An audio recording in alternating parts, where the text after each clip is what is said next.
An IPO, or initial public offering, is the initial sale of a company's stock to the public. Prior to the IPO, the company's stock is privately held and cannot be sold to the public. Startup companies may go public to raise money to develop and grow their business. Other companies may go public to expand existing products or services. There are some other advantages to going public.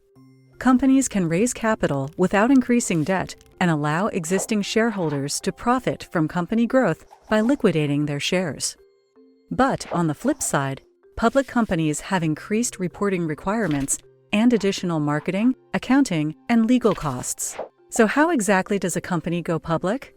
First, a company gets the help of an investment bank to underwrite the public offering of shares. This means they set the price for how much each share sells for. In turn, the underwriter gets a commission on the sale of these shares. Often, the lead underwriter will gather other investment banks into a syndicate, allowing more institutions to get involved. The company, along with the underwriting syndicate, will develop a prospectus, a report detailing the specifics of the offering, and will register with the SEC, and then get purchase commitments from institutional investors, brokers, and other banks.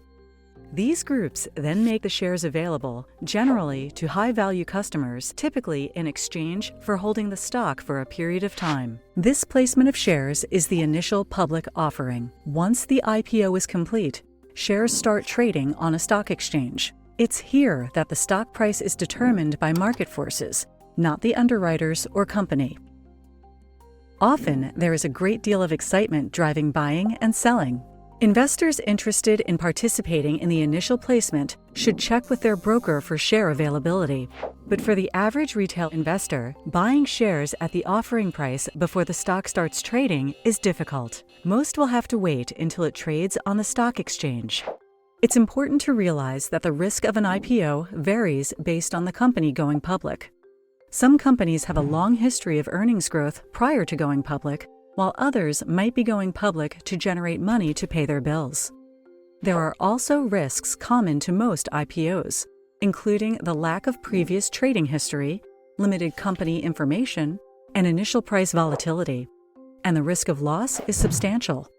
But with the risk of loss comes the potential for profit as well. And this potential is one reason many traders pay so much attention to IPOs.